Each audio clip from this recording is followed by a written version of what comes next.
Welcome to the Grimdark Chronicles. Something of mystery, an information repository, and a place of history and bygone times. With the archival world of Calliope lost to heretical treachery, now only a few data repositories remain. Why certain recruits are chosen over others. Not every aspirant is chosen to become a Space Marine, even if they survive the initial trials. The selection of recruits depends on several factors, including physical strength, genetic compatibility, mental resilience, and alignment with the chapter's values and traditions. Some chapters, like the White Scars, prioritize speed and agility, reflecting their fast attack warfare style. Others, like the Imperial Fists, value unwavering resolve and endurance in the face of extreme hardship. The psychological profile of an aspirant is just as important as their physical attributes. Recruits must possess an unbreakable loyalty to the chapter and the Emperor, and they must be willing to sacrifice everything in service to the Imperium. Chapters like the Black Templars are known for selecting recruits who exhibit fanatical devotion to the Emperor's cause, while the Raven Guard look for aspirants with keen tactical minds and the ability to think independently during stealth operations. Additionally, compatibility with the chapter's gene seed plays a critical role in the selection process. Some recruits may be physically and mentally strong, but show signs of genetic incompatibility during screening. In such cases, even the most promising aspirants might be rejected to avoid introducing instability into the chapter's genetic legacy. This meticulous selection process ensures that only the most suitable candidates are chosen to become Space Marines, preserving the chapter's genetic and cultural integrity. Training exercises used to toughen aspirants. Once selected, recruits undergo grueling training exercises designed to toughen them both physically and mentally. These training programs are tailored to each chapter's combat philosophy and often simulate the harsh conditions the aspirants will face in real battles. The training involves everything from hand-to-hand combat and marksmanship to survival tactics and battlefield leadership. For example, the Space Wolves train their aspirants in the frozen wilderness of Fenris, teaching them how to fight and survive in extreme cold while being hunted by predators. The recruits are expected to become proficient in close combat fighting, especially with the chapter's signature weapon, the Frostblade, as well as to develop the resilience needed to endure the harshest conditions. Similarly, the Imperial Fists are famous for their brutal endurance training. Recruits are subjected to extreme physical deprivation and forced to endure continuous combat drills under relentless conditions. This toughens them to the point where they can continue fighting despite severe injuries or exhaustion. Chapters like the Raven Guard emphasize guerrilla tactics and stealth operations, requiring aspirants to master the arts of infiltration and ambush. The training exercises also include psychological conditioning, where neophytes are exposed to simulations of the most horrifying scenarios to prepare them for the psychological toll of battle.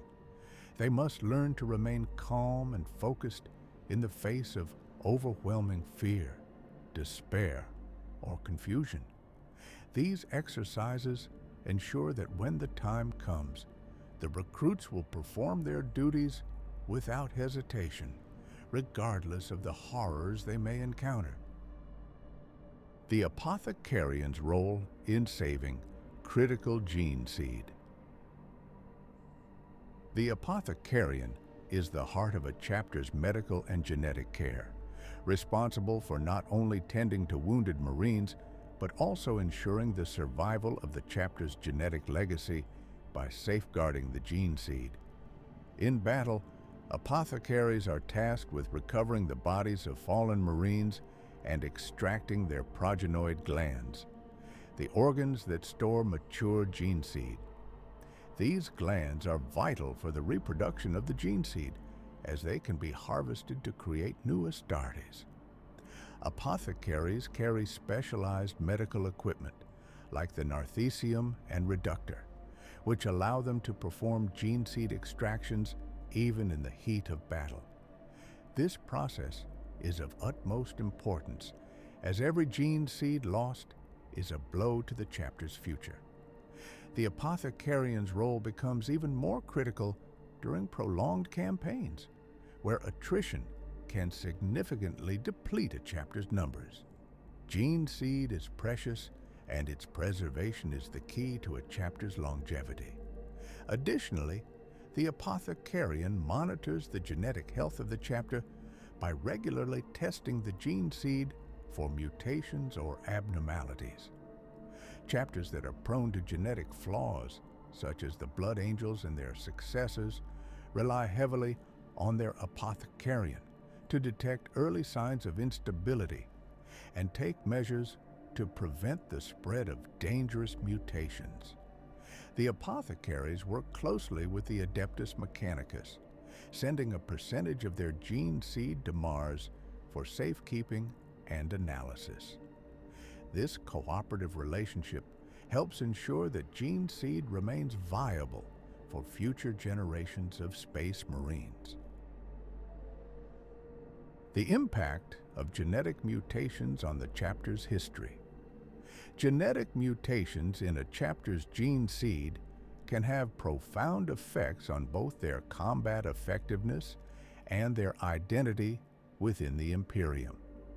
Some mutations, like the Black Rage and Red Thirst in the Blood Angels, have drastically shaped the chapter's history. These flaws, which cause some Blood Angels to descend into uncontrollable bloodlust or madness, have led to the development of specialized battle strategies and unique internal rituals to contain or mitigate the effects of the mutations. Similarly, the Space Wolves must constantly contend with the curse of the Wolfen, a mutation that causes some of their warriors to devolve into savage, bestial forms. The curse has shaped the chapter's approach to warfare, pushing them toward brutal, close combat tactics where their primal instincts become an asset rather than a liability. However, the presence of these mutations has also led to tensions with the Inquisition, who view such deviations from genetic purity with suspicion.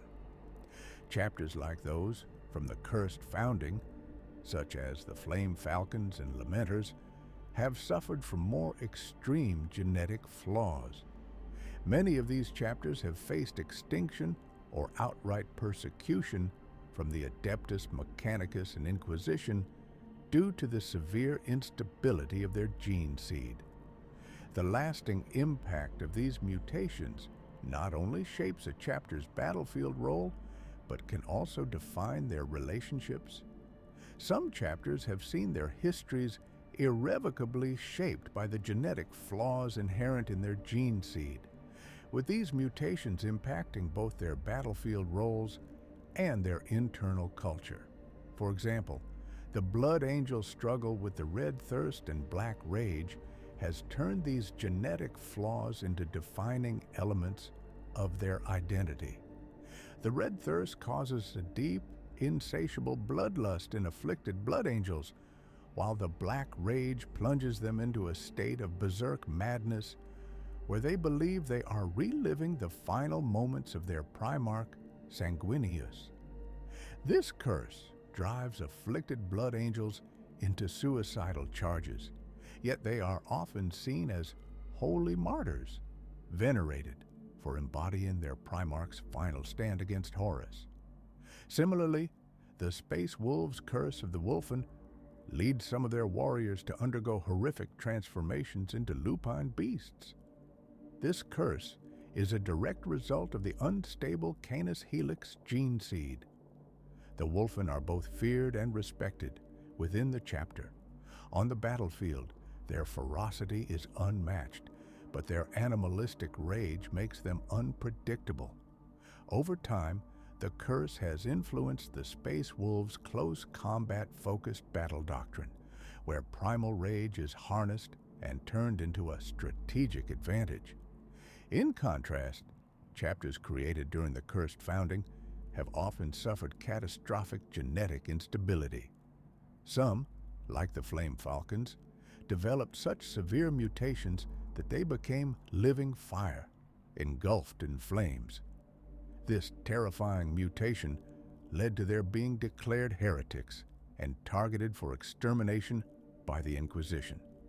The Lamenters, another cursed founding chapter, are plagued with endless misfortune and have faced near extinction multiple times. Such severe genetic instability within these chapters has significantly altered their fates, marking them for suspicion or outright persecution by the Imperium. Genetic purity versus functional mutation. In the Imperium, genetic purity is a highly valued trait, especially in the gene seed of Space Marine chapters.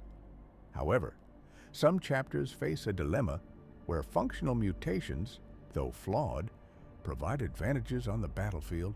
For example, the Black Dragons have a mutation in their os modula gene seed organ, leading to the growth of bony protrusions that can be honed into deadly weapons. While this mutation renders them grotesque in appearance, it provides the chapter with formidable close combat capabilities. Rather than seek to cure this mutation, the Black Dragons have embraced it as part of their identity. In contrast, chapters like the Ultramarines prize genetic purity and stability above all. Their gene seed is one of the most stable in the Imperium, which has allowed the creation of numerous successor chapters with minimal risk of mutation. The Adeptus Mechanicus views the Ultramarines' gene seed as a standard against which other chapters are measured, and the Ultramarines themselves take great pride in their genetic purity, seeing it as a reflection of their Primarch Robout Guilliman's wisdom and tactical prowess. The tension between genetic purity and beneficial mutation is especially evident in chapters with significant flaws in their gene seed. While some flaws, such as the Red Thirst and the Blood Angels, are clearly detrimental, others like the Canis Helix and the Space Wolves provide enhanced abilities at the cost of certain risks. For many chapters, the decision to accept or reject functional mutations is a balancing act between combat efficiency and maintaining the chapter's long-term genetic stability. Legendary recruitment trials. From the chapter's history, many Space Marine chapters have legendary recruitment trials that are passed down through their histories, celebrated as rites of passage for their most heroic warriors. The Space Wolves, for example, are famous for their blooding trial, where aspirants are cast into the freezing wilderness of Fenris. Surviving this deadly environment, which includes battling Fenrisian wolves and other predators, is considered the ultimate test of strength and resilience. Those who return from the wilderness are then subjected to the infusion of the Canis Helix, a gene seed mutation that risks turning them into savage wolfen if their bodies cannot adapt. Another iconic example comes from the Blood Angels, whose aspirants must undergo the rite of insanguination. In this ritual, the aspirants are injected with the blood of their Primarch, Sanguinius, symbolically binding them to the chapter's genetic heritage. However, this rite is fraught with danger, as it can trigger the red thirst in susceptible individuals, potentially driving them into a vampiric frenzy. Despite the risk, Those who survive the rite and control their thirst become full members of the Blood Angels. The Imperial Fists have their own harrowing recruitment trials. Known for their emphasis on endurance and mental fortitude, the Imperial Fists subject their aspirants to the Hand of Faith, a trial that forces them to endure days of relentless physical pain and deprivation. This trial is designed to test the aspirant's ability to persevere under extreme conditions, reflecting the chapter's unwavering commitment to duty. Those who succeed in the Hand of Faith are seen as worthy of joining the ranks of the Imperial Fists, where endurance and loyalty are paramount. The chapter's views on genetic enhancement. The views on genetic enhancement vary widely between Space Marine chapters, largely reflecting their cultural values and historical experiences with gene seed mutations. For chapters like the Iron Hands, who believe that the flesh is weak, genetic enhancement is seen as essential but incomplete. They supplement their gene seed enhancements with bionic and cybernetic augmentations, striving to replace their weak flesh with superior machinery. This philosophy stems from the teachings of their primarch, Ferrus Manus, who believed in the superiority of mechanical strength over biological frailty. In contrast, the Space Wolves view genetic enhancement with suspicion, preferring to rely on their natural abilities and the warrior traditions of their homeworld, Fenris. While they accept the gene seed enhancements necessary to become Space Marines, they eschew the heavy use of bionics and technological enhancements seen in chapters like the Iron Hands. The Space Wolves believe that too much reliance on artificial enhancements would weaken their connection to their feral, primal heritage. Other chapters, like the Ultramarines, maintain a more pragmatic view of genetic enhancement. They see the gene seed as a tool granted by the Emperor and their Primarch to enhance their combat effectiveness, but they do not seek to alter or supplement it beyond what is necessary. The Ultramarines are known for their genetic stability and prefer to keep their gene seed pure, focusing instead on rigorous training and discipline to maximize their capabilities. This balanced approach allows them to maintain their status as one of the most stable and successful chapters in the Imperium.